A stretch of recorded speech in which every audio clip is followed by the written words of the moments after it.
Good morning and welcome to the Senior Hour. I'm Dr. Gene Daurio with my co-host Barbara Cochran, who is off today on your hometown station AM 1220 KHTS. This is a show for, about, and by seniors, giving information to enhance one's quality of life. Today we have with us Arif Halaby. Welcome back, Arif. Hi, thank you, Dr. Daurio. How are you? Good, good. And you're from Total Financial Solutions, and we always talk about finances that influence our seniors and what they can do, especially when they have their nest egg and they're facing the jeopardies of the economy that are going on now. But before we start talking about that, we always like to give some information to seniors, which as usual, the weather being hot, hydration and dehydration plays a role. And we have to remind our seniors, when you go out, make sure you remain hydrated. Make sure you wear sunglasses and a hat and use some lotion on your skin to make sure you don't get sunburned. And, by doing those things, you'll get home and be okay and not pass out like some of the seniors in the Midwest are doing during their heat wave. Well, how do you know that you are drinking enough? Everybody says drink water. Well, I had a sip today, or I had a half a bottle today. Where is that limit? Is there a way to check? There's no good way. Even in a hospital setting, we used to be able to figure out the volume by doing an injection. We don't do that anymore. So it's pretty much, it's a guess. But I always tell my patients that you weigh yourself every day. If you're weighing yourself every day, you're doing pretty much the same activities every day, it should be pretty constant, plus or minus 2 or 3 pounds all the time. When you start to consistently go lower, that could mean that your volume is lower and you need to take more fluids. If you put that together with hot days, well, it makes sense. 1 + 1 = 2, and you better take some fluids. With my kids involved in scouts and a lot of the Boy Scout events and camping and hiking, one of the things that we've always said, and I'm an assistant scout master, love the Boy Scouts, is I'll tell our boys, do this. Drink water. If you find you're drinking water and you're not going to the restroom, it's not coming through you like it should, then you're probably not drinking enough. Because if you're finding you're drinking a bottle of water, it's the only way that we kind of know to check. And with our younger population, they do pretty well with lower volumes. But our senior populations who might be on water pills or diuretics because they're maintaining their own personal health, that can add to the dehydration. Okay. And that's why I just try to make sure if you're taking a water pill and you're just not feeling good, if you're starting to develop symptoms and you notice, your weight has gone down a little bit, well, if you feel dizzy, lightheaded, weak, not feeling right, your mentation, or you notice your loved one, the mentation is not correct, well, you better think that the first thing right off the bat, it's dehydration. Take a little bit of fluid. What about the sports drinks, the Gatorade, Powerade? Yep, I see you brought some today. Is those electrolytes and potassium and all of that kind of, they advertise for athletes. Seniors, can they benefit as well? Oh, absolutely. It's a great question. When I was in high school, my second year in high school, we had a 3-year high school, which most of the city schools do.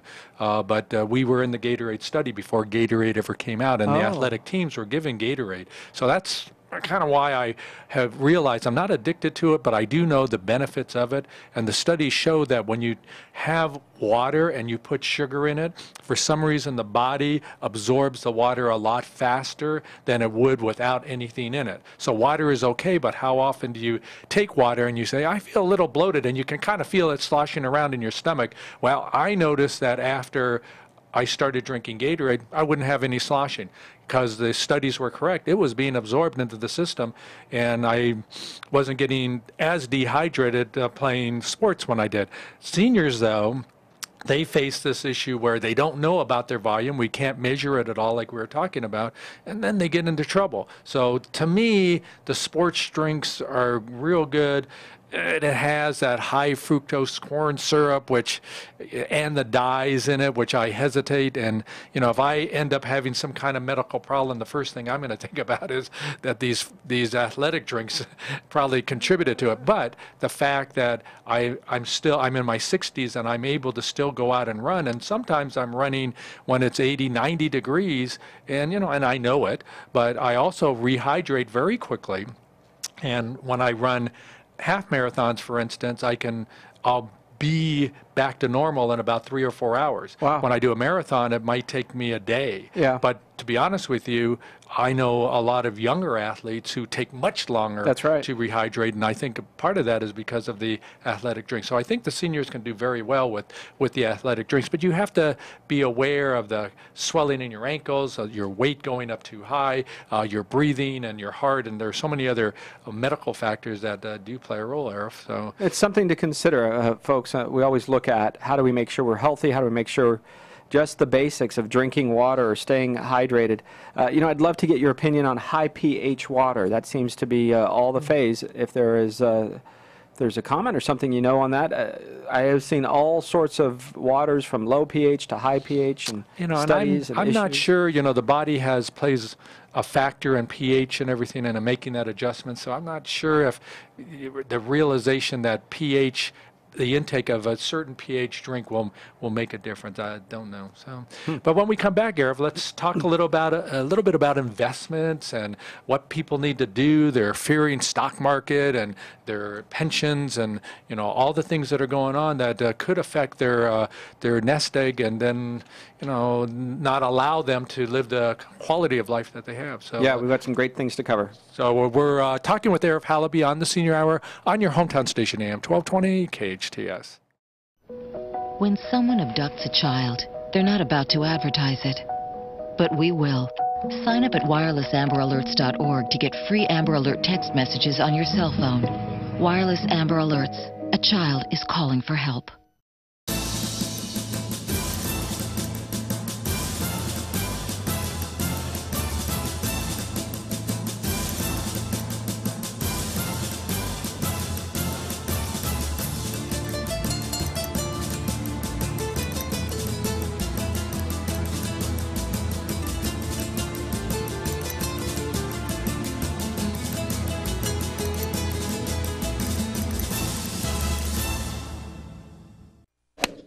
Santa Clarita is Southern California's entertainment destination. Just minutes from LA, Santa Clarita's year-round weather means you can enjoy year-round fun. Like thrilling coasters and water parks, premium shopping, destination day spas, fine dining, outdoor adventure, and major events such as wine festivals, golf tournaments, and the Cowboy Festival. Santa Clarita, always in season. Welcome back to the Senior Hour. I'm Dr. Gene Daurio on your hometown station, AM 1220 KHTS. We're talking with Arif Halaby from Total Financial Solutions. And, Arif, there's trouble out there, and there's a sense and a fear that our seniors are facing right now that, are they going to have that nest egg there when they really need it? The nest egg seems to have some cracks in it, and what we're trying to do with this show, at least, is present to our seniors ways that they might be facing to go after the problems and secure themselves so there aren't a lot of problems out there. But one of the topics you wanted to discuss was about student loans and debt concerning student loans, not with the kids, but with our senior listeners as well. Yeah, we're seeing more and more of our 60-year-old, 65, 70-year-olds retiring with significant student loan debt. I believe the average, let me see if I can come up with the average. The average is somewhere around, well, altogether about $36 billion in student loan debt for people 60 years and older. $36 billion, that's with the B. I wonder what that comes out to per person, though, if we were to, per loan. I wonder if that's like a few thousand versus 100,000. Yeah, we're somewhere around 54,000 is what we're expecting. Wow. So imagine somebody who has a $50,000 plus student loan or $30,000 student loan, and they're making $300 or $400 a month payments. Remember this, when you're making a payment to a student loan, it is post-tax money. Mm-hmm. So most Americans don't understand this difference between pre-tax and post or gross and net income. So let's break it down simply. You go to work, your efforts create, let's say, $500 in value. So somebody gives you $500. But before you receive it, you have to pay maybe union dues, maybe benefits. You'll also have to pay taxes. Mm-hmm. So your effort might be $500, but at the end you might only receive $300. Right. So in order to pay a $300 a month student loan, you have to create a value or work equivalent of $500. Now that is important because no longer are you able to work overtime or take on a second job. When you're retired, most people retire. Or if they work for just minimum wage to stay busy or to stay active with friends. So those dollars in which we're receiving to pay our student loan come right off the top of what we're going to eat dinner with, pay our electric bill, travel. So these student loan, now people go, oh, student loans, no big deal. No, no, no. A lot of people in their 50s and 60s, even 40s, 50s and 60s, way back when, went back to school because they started a job, they were great, but they couldn't get past mid-level management. So the boss said, go back and get your bachelor's or get your master's degree, or maybe some fields, even their PhD. So here is this mass movement over the last 15 or 20 years in education to have and cater to the working adult. So you saw the 30, 40-year-olds going back to school and sitting in classrooms in some cases with 18 and 20-year-olds, getting that bachelor's or master's or PhD. Well, a lot of that was done with student loans. And they were saying, oh, no big deal, I would get a pay raise of X amount, my boss would pay for it, and however they mathematically figured it out, well, a lot of them, that didn't come true. So here they are with 20, 30, 40,000 or more in student loan debt for their own career, and they're coming up around the corner on retirement. So how are they going to still make a payment on something in which the benefit was here and gone, right? Whatever pay raise or whatever they received is finished. It's like having a great meal 10 years ago. You ate, it's great, you're still healthy because of it, it was a good meal, but it was a $100 steak dinner. Well, maybe the good and the bad and the benefits from it, but you still have to pay that $100 steak dinner. Imagine if you're paying 50 cents a month for that. You don't even remember the taste of the steak. So you're carrying that loan with you from maybe 20 years ago, but here's the other side of the coin. Somebody's retired and they know that the amount of money they will have is not sufficient, so then they have now the question, am I going to go back to school? Am I going to get a loan? Am I going to incur another cost that will be coming out? And trying to find that balance, Arif, is going to be really difficult. But you feel that you don't have a choice. Yep. You have to retool yourself and find that way to be able to pay your mortgage, pay your taxes, pay all this off without, losing everything. Yeah, one of the fastest growing of folks going back to school are in their late 50s, early 60s. It's too soon for them to retire. They're going to go get a different career or a different job or get their teaching credential or go and work in a different field altogether. And so they've gone back to school. Well, in a lot of cases, the reason they're going back to school is because they needed the money to float them from now until when their pension or Social Security kicks in, which means they didn't have the money to pay an additional $5,000 or $10,000 or $20,000 a year to go to school. So now they're caught in this system. Well, that's okay. The government will pay me student loan dollars that I can use to live on for some of it and pay for my school. But the reality check comes when everything is done. Yep. And they're sitting there going, uh-oh, now I got to pay the student loan back. So when we come back, let's talk a little bit about what our seniors, if they're in this situation, needing to go back to school, how they can anticipate what their needs are going to be financially, and even anticipate the field that they might be heading toward, and how that might pay off in the long run, or even not pay off. Yeah. We're talking with Arif Halaby on the Senior Hour on your hometown station, AM 1220 KHTS. The magical thing about using energy wisely is that anyone can do it. Use energy-saving light bulbs, Energy Smart Power Strips, and turn off computers and game systems when not in use. Get together and make a difference. Learn what you can do at energy.gov/tink. Every trip, every time. California, here I come! Buckle up so you and your friends get home safely. I must scream into the world from the top of someplace very high. Seatbelts save lives. Okay. Visit nhtsa.gov. Low and slow. Best friend, what are you going to do? Brought to you by the U.S. Department of Transportation and the Ad Council. That is spectacular advice.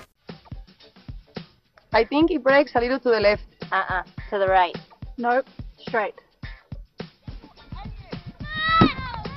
I told you it was going right. Get up, get up, get up, and be a player. Get up,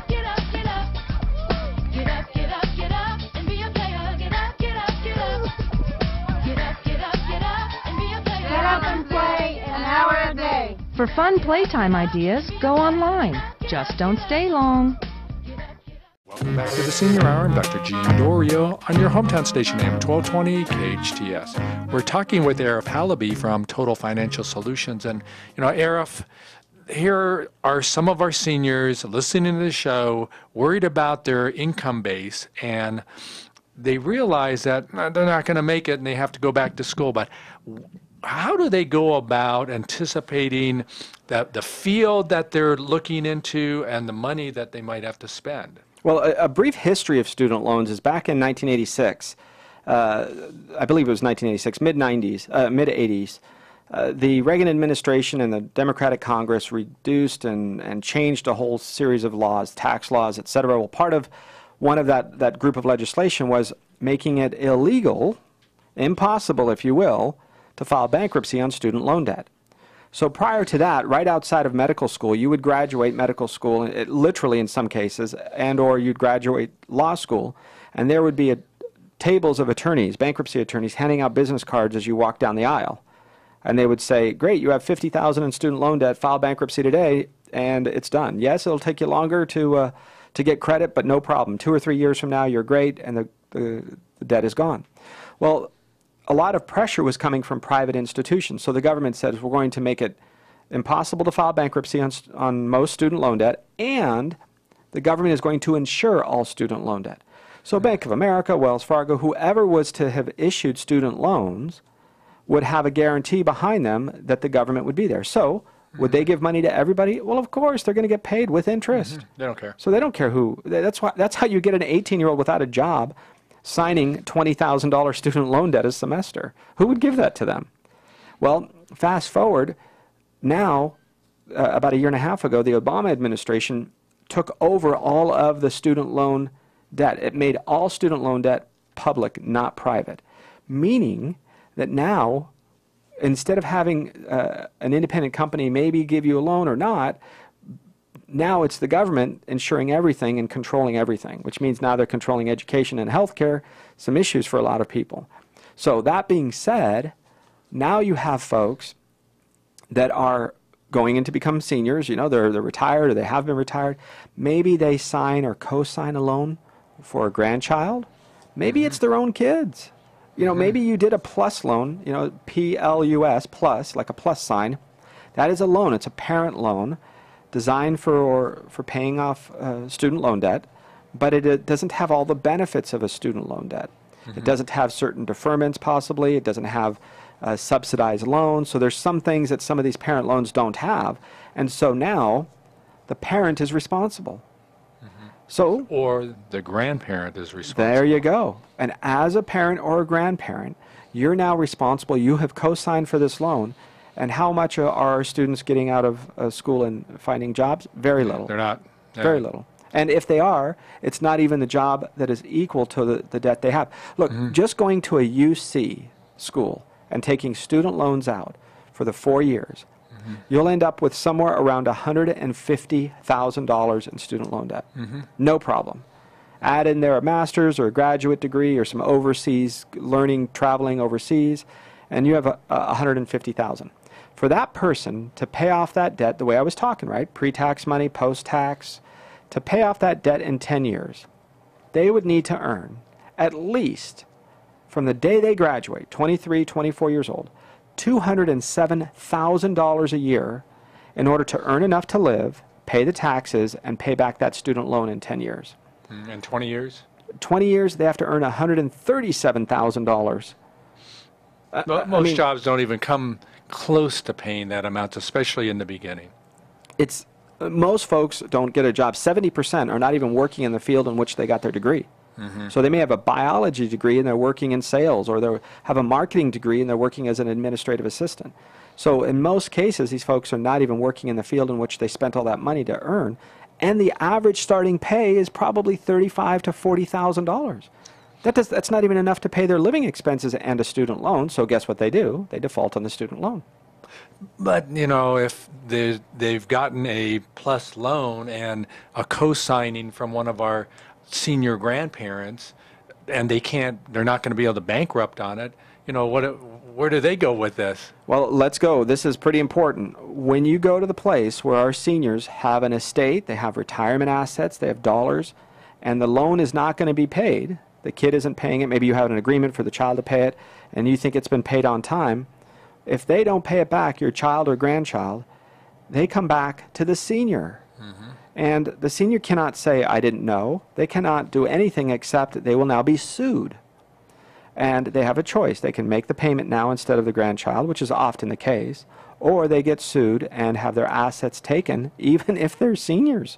They can have some or all of their assets taken and used to pay off the student loan debt.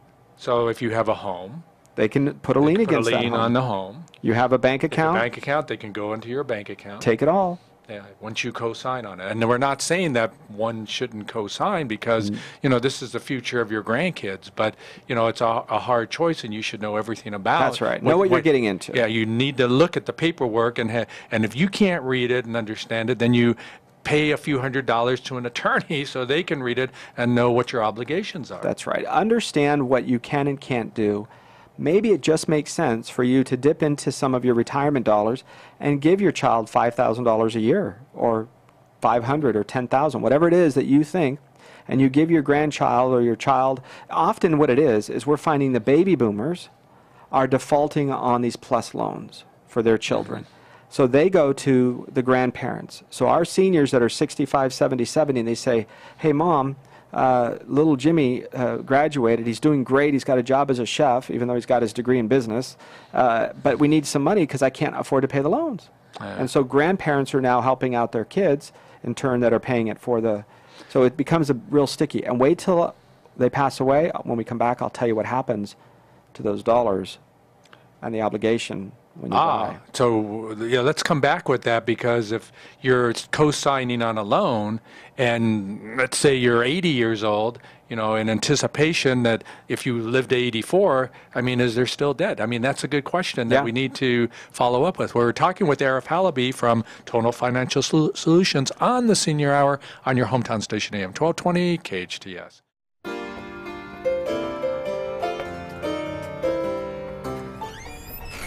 Hey, Becky, it's EJ and Bill from STV and the Movies. We understand you have an event coming up. There sure is. We have Silence Under the Stars coming on August 11 here in Hart Park in Hart Hall. Sounds like fun. What happens? What happens is we have silent movies in the backyard with a barbecue dinner, a silent auction, and all kinds of fun things to look at and buy. Where do we get tickets? You get tickets through friendsofheartpark.org, or you can call 222-9542, and the mansion will help you. Fantastic. We'll see you at Silence Under the Stars. Thank you, and I sure will be there. Let's get started!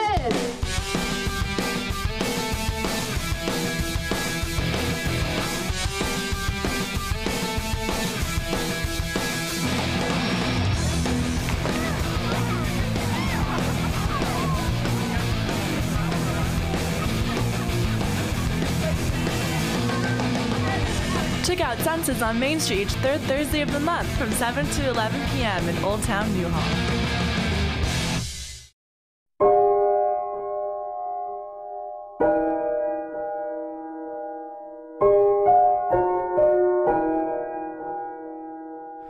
Art is life.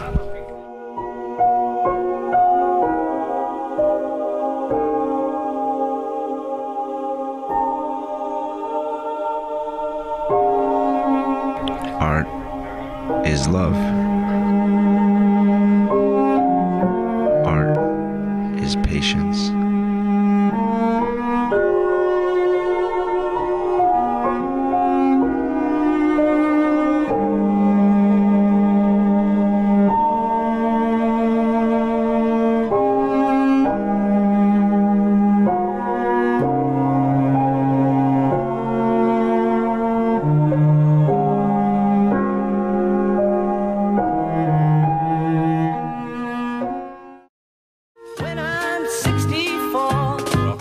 Senior Hour. I'm Dr. Gene Daurio on your hometown station AM 1220 KHTS.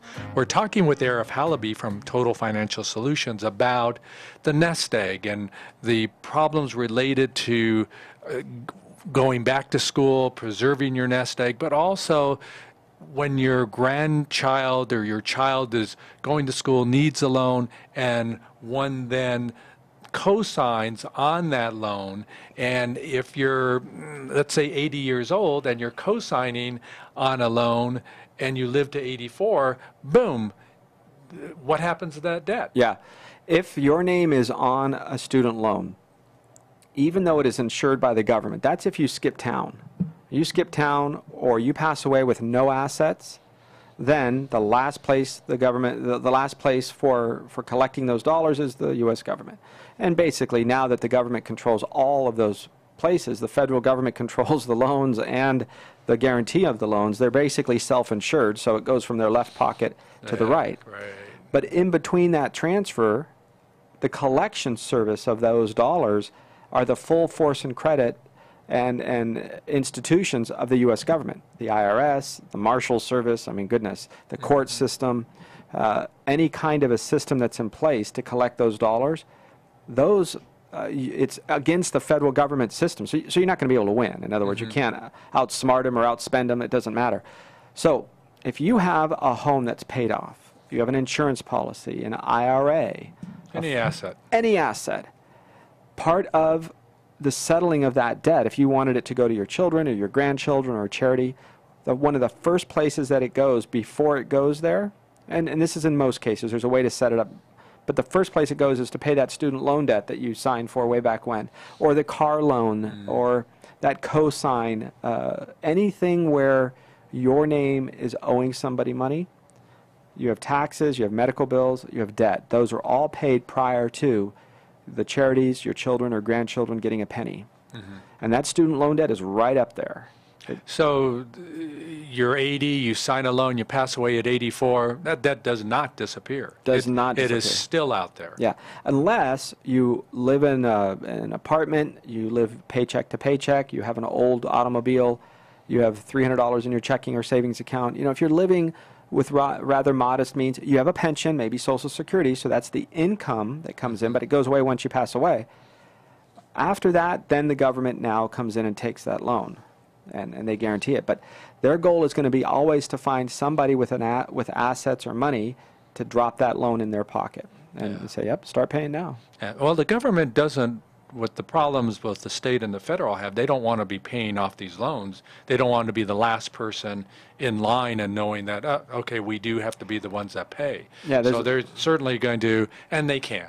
They're going to be able to push one button and find out what you got, what your assets are, and discover those assets and be able to say, okay, we got an asset here, pays off the loan, we're taking that advantage of that, and it's gone, and it won't be going to the kids or the grandkids if you pass away. That's right. The beneficiaries do not receive whatever benefit it is that you thought or wanted to give them. So things really begin to, clarify in your life when you start to think about what are the possibilities and ways in paying this off. What are my options? What are my choices? Well, before you sign that, I think the best thing to do is to say, hey, son or grandson or daughter or granddaughter, I would love to see you get educated and go to school, but I have one choice for my retirement, and that's my retirement dollars. Of course, I have a pension, maybe Social Security. I have something, but most of my life is my home or my assets. For you, you have, first-year college student, even though you got into a great school, maybe medical school, you can work, you can get scholarships and grants and even these student loans. So you have many choices, and you have the next 40 or 50 years to pay these off. I will not be around in the next 40 or 50 years, so I cannot afford to take my money out that is going to be needed to live on. So what do I recommend? After you have that conversation, maybe you have set aside a little bit of money. For everybody, each one of your grandkids that go and get into college, maybe you set aside $5,000. Maybe it's per year, maybe it's one time, maybe it's $1,000 per year. But you can give those dollars to them without signing anything to take the debt. It's money that's gone. They can use it however you choose to have them use it, and then you're not obligated for any more of that. That is, in my opinion... Don't take a loan. Never. No. Now, what I have seen even worse, and look, we know this as kids and as grandkids, we know that there is a way to get your mom to pay for something. Oh, Mom, come on, please. Right? We know, and in most cases, the mom or the dad, but mostly it's the mom, will agree to it. And sometimes behind Dad's back. And you go in with, you know, you're going to get an education. You're very optimistic that you will be successful in doing that because of all the things that are drummed into you, that this is the field that you want to, that you can make that money back, pay off your loan, and be successful. Yes. So many things are out of the control of your wonderful grandchild. They're good people, but they don't get to decide what the economy is like, what their career field is going to pay in the next 5 years or 10 years. They don't get to decide what the government policies are in their industry, or whether or not they're going to be healthy, or get a divorce and lose half their assets. Or nobody gets to get an illness and not be able to work in their field. There is no guarantees, and yet you're the only one on the side of the fence that has the guarantee, which is paying. So you have the guarantee to pay, but there's no guarantee you will be paid back. You know, I want to, you have a money school, and you know, I want our seniors out there to know that there is a place here in Santa Clarita you can go to and, you know, ask this information, get this information, and not feel that you're the only one on this road. Because I think that some people think, oh, you know, my neighbors don't have this problem. I don't have to make these decisions, but I'm the only one. So, you know, that it makes it much harder, they think. But there are experts out there like you who know how to handle situations like this, and I think that we should talk after the break about the money school and what you teach there and how you can make people better understand, you know, what their options are financially, counting up the dollars, counting up the assets, and looking at the risks, and, you know, taking some of the emotion out of it that doesn't, you know, doesn't affect your thinking process. So when we come back, let's talk about the money school. I'm talking to Arif Halaby from Total Financial Solutions on the Senior Hour on your hometown station, AM 1220 KHTS.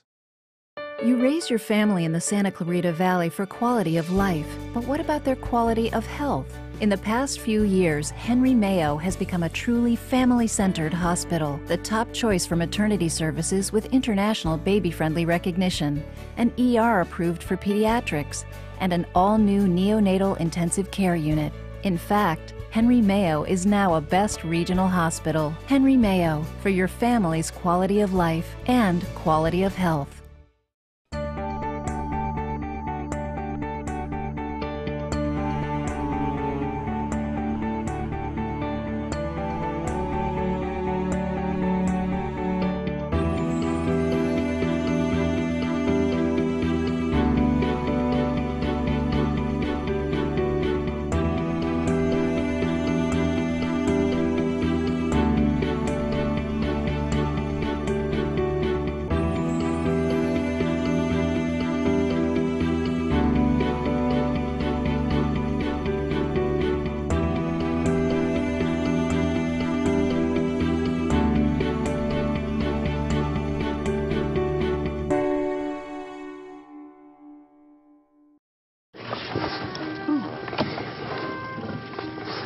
What the heck is this thing? Back fat. Someone must have lost it eating the smaller sized popcorn. Give me that.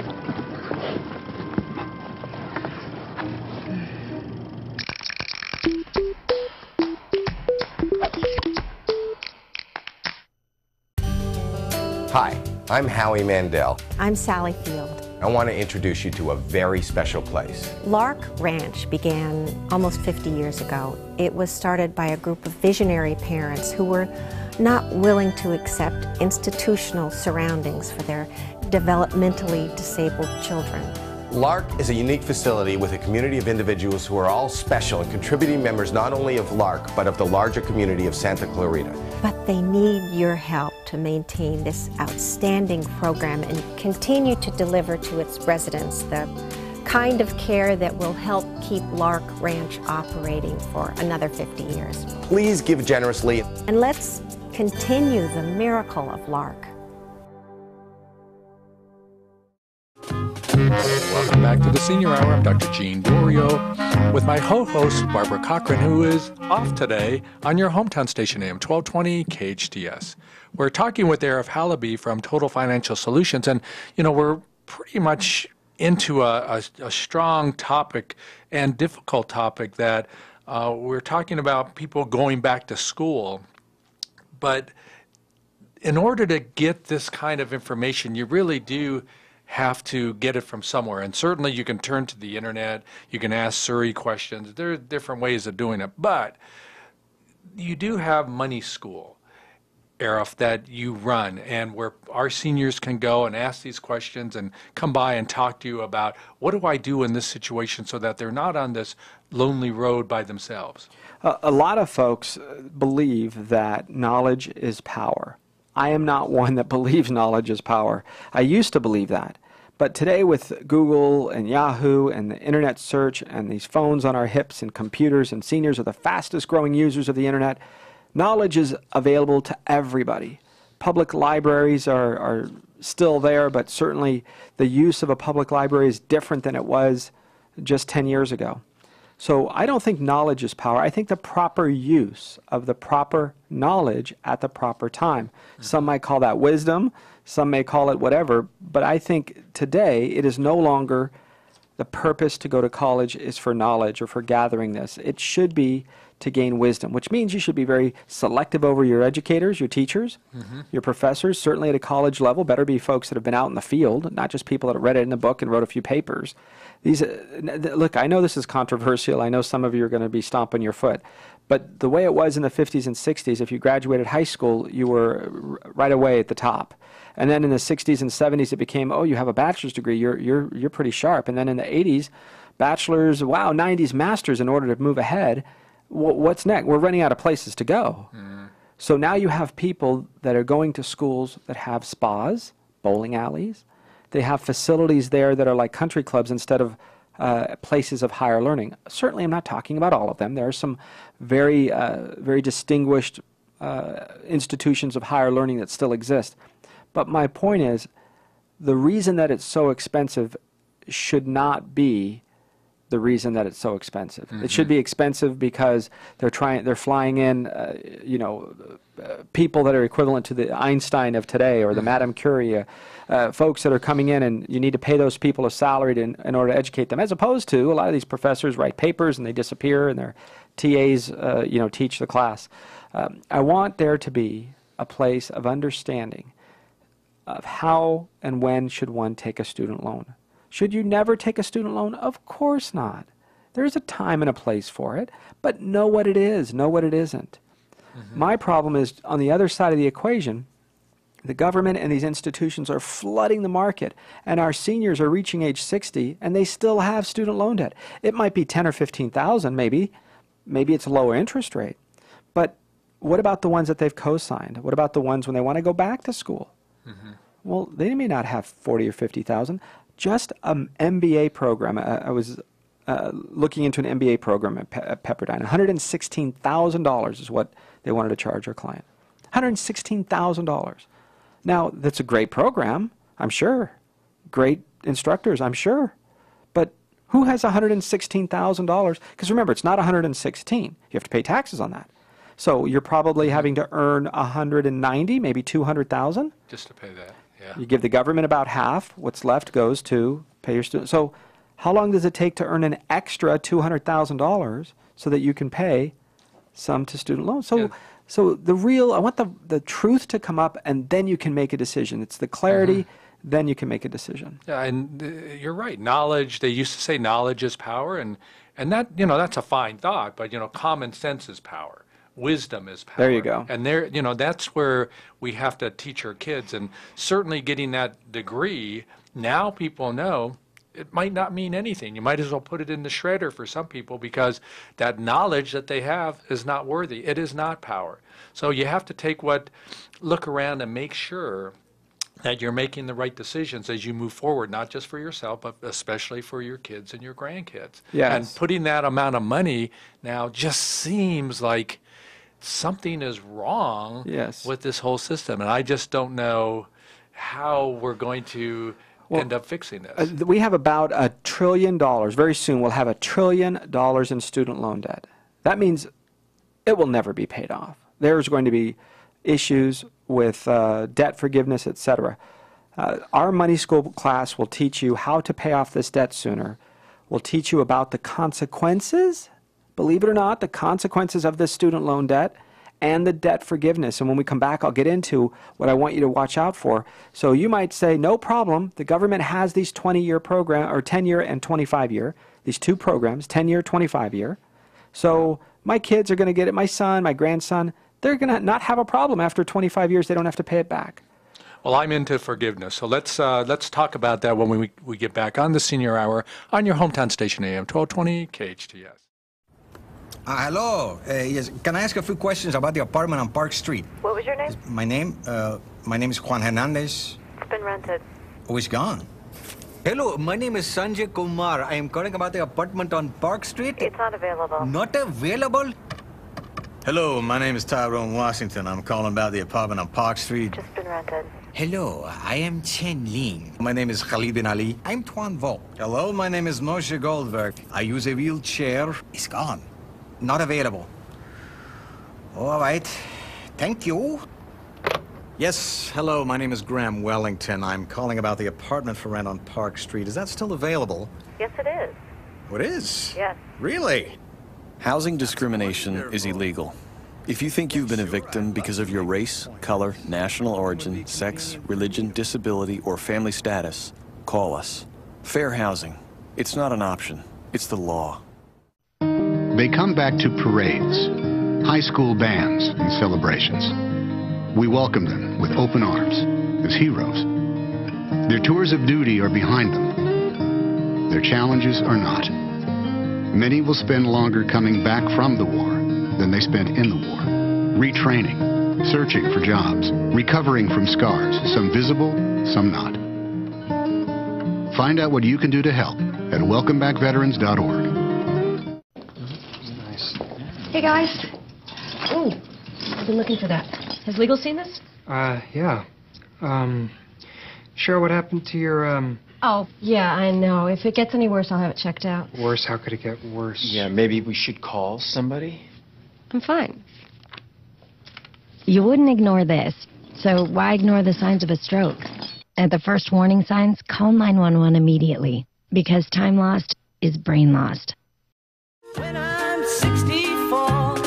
Welcome back to the Senior Hour. I'm Dr. Gene Daurio on your hometown station, AM 1220 KHTS. We're talking with Arif Halaby from Total Financial Solutions about an interesting topic that our community faces concerning student loans and our kids, but ourselves and the debt that is incurred from it. But Total Financial Solutions has a money school that our seniors and the parents can go to get more information so that they are not feeling alone and trying to make these decisions. Yeah, one of the things we encourage is is for parents and grandparents, before they pass the money on to their kids, is to require them to come to one of our schools. One of our classes, I love it, it's called the Money Basics program, and it teaches kids and adults. We've had MBAs, we've had PhDs in the class, we've had people of all walks of life, from a 12-year-old kid all the way up, and they have benefited so significantly from the class because it teaches them things that they don't know.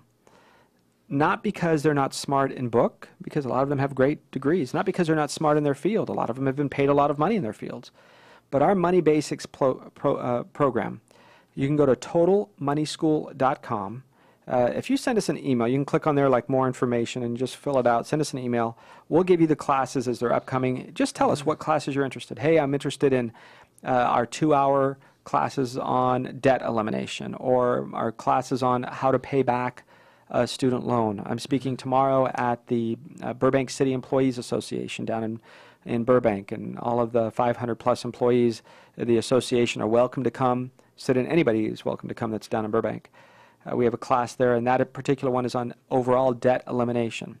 Sometimes we'll have lunch. Sometimes people will pay a small fee. Sometimes they'll pay a couple $100s for the weekend class. But there's always scholarships available. My goal is for it to be always affordable, yet nobody take advantage of it. You know, so somewhere in between there, we can always find a way to make that work. One of the things that we have seen is this recent passing of this 10-year and 25-year opportunity to have a loan forgiveness. So, for example, you get a college degree, you go to school, and then you end up working in a field that's a teacher, law enforcement, social worker, nurse. Medicine. Yep. Doctor. Firefighter. You got it. Yep. And then for 10 years you work in their field, and there's some requirements there. Then at the end of 10 years, whatever's left on your student loan, you're making payments, but it's based on your income. So the payments are a smaller percentage than what they would be generally if it wasn't run through this formula.